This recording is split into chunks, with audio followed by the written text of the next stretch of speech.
Hi, welcome back to the channel. As you can see, we're in a new location now which gives us much better light, more room and no wind noise or rain noise, so it should be much better to do the work that we need to do to this 1973 bay window camper van.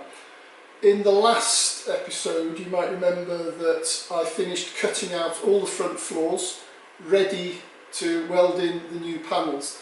But since then I've had a bit of a rethink and I've been looking at the general condition of the front end of this bus, and I know that there are a few rust issues on this front panel which have been bodged over the years, and I'm thinking that as I'm going to be spending so much time and effort doing the work on the front floors, it might be a good idea to replace the whole of the front end, which will include the front panel, the deformation panel and the inner panels.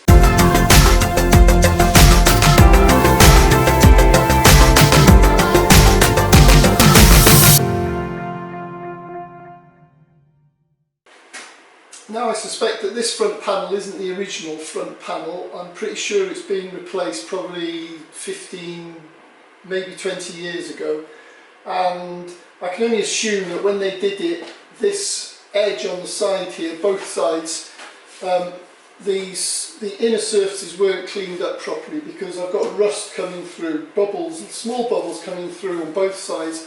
And last year, before the season started, I had to do a bit of remedial work to them.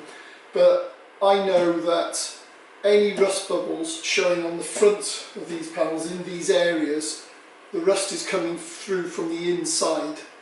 And it's water condensation probably that runs down the inside of these panels, goes into the lip on the edge, and then rusts the panel. So anything you see on the outside is the tip of the iceberg, and I'm getting quite a few of these rust bubbles coming through now. Right, as you can see, looking down this side of the front panel, you can see bubbling coming through, and that bubbling is caused by rust in the seam coming from the inside. So what you're seeing on the surface is, as I've said earlier, is just tip of the iceberg, and it probably means that there's a lot more worse stuff underneath there. Same with this bottom lip. Moving to the inside of the van, you can see there's rust at the bottom here in the front chassis leg. There's also rust in the front panel, and I suspect that what we're seeing is only the tip of the iceberg. I'm sure when we cut it all off, we're going to see a whole lot more.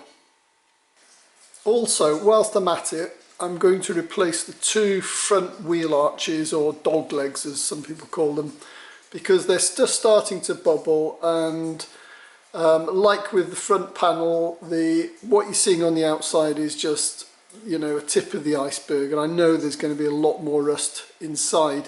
Plus also they've got holes in on the inside of them, but you can see here that the top of the wheel arch is starting to go and thicken out, and also this rear seam is bubbling, and there's quite a bit of rust at the bottom. So whilst I'm at it, as I say, I'm going to replace both of them. So it's going to mean a lot more work, more expense, but I think it'll be worth it in the long run. And you know what, if a job's worth doing, it's worth doing properly. Now, the other day I put a big order in with my usual supplier, and 3 large boxes have arrived, hopefully with all the parts that I need to crack on with this and get it sorted. So let's go and get them and have a look, see what's inside. Okay, this is the first box. Let's see what's in this one.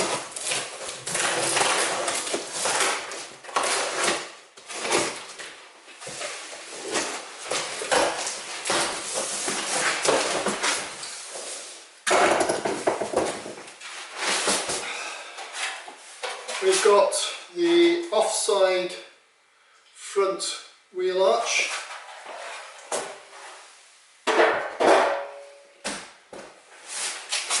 And we've got the front panel.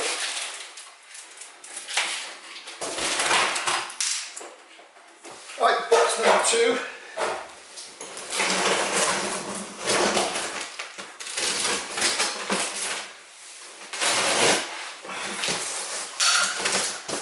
Okay, and in here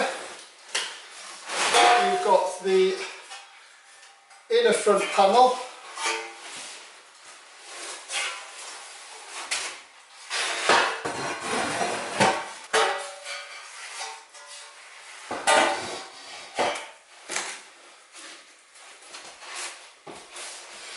And we've got the deformation panel, which goes behind the front bumper.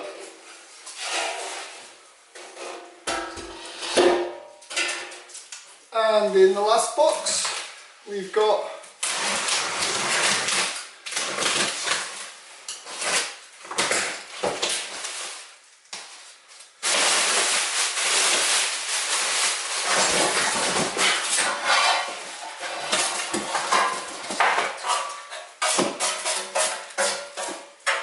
the near side front wheel arch.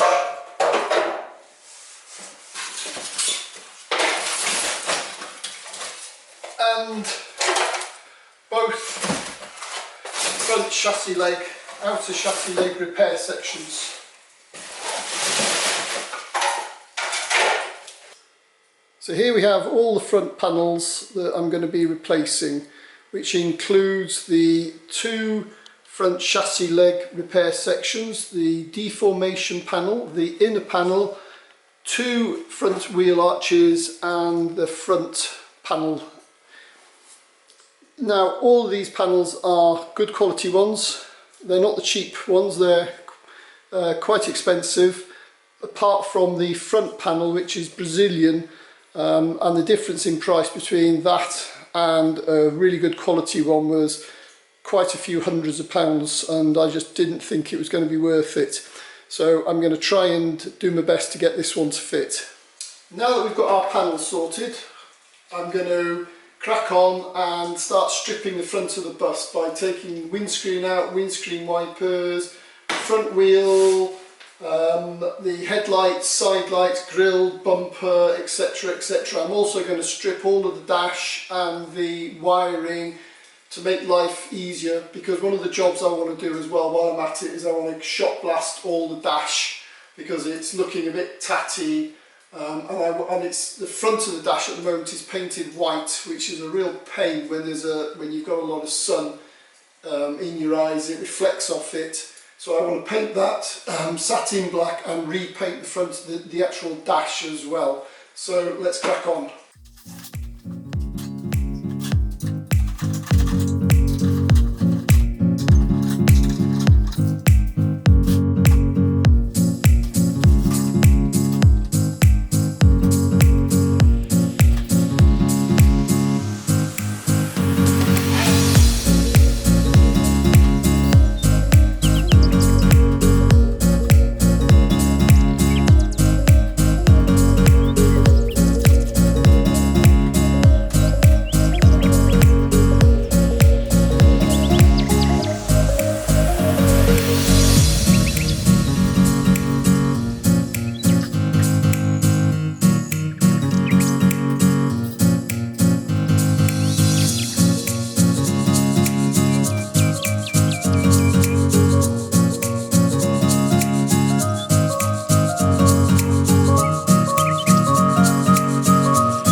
Next, I'm going to take the front windscreen out. Before I do that, I need to remove the sun visors and rear view mirror.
Now I've got the windscreen out, I want to remove the parcel shelf, the dashboard, instrument cluster and the top of the dash and all the wiring, etc., as well as things like the windscreen wiper mechanism and washer mechanism. So let's crack on.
next job is to remove the handbrake and the handbrake lever.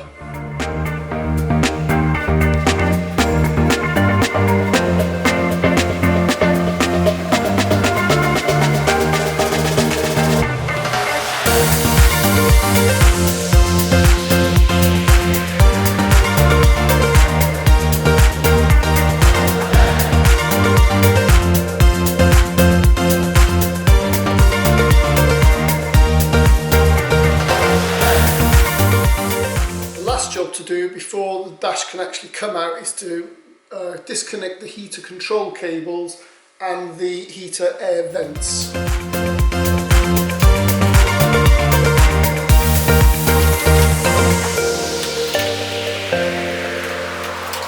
All I need to do now is undo the 2 bolts on this side, 2 bolts on that side, 2 bolts underneath the steering support bracket, and 8 bolts I think it is along the top of the windscreen, and then it should all come out.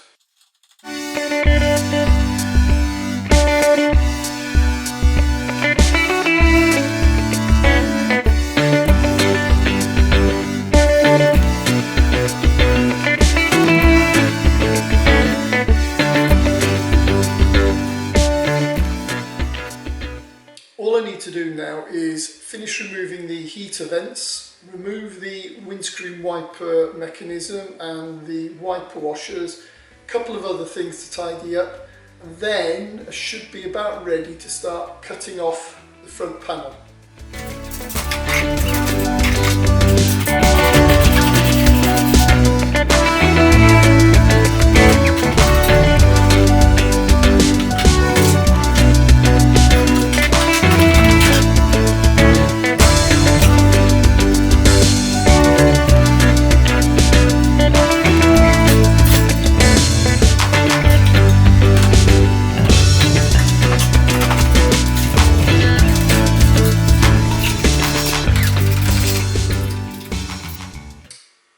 We're about ready to start cutting this front panel off, which we're going to do in the next episode, so I'll see you then.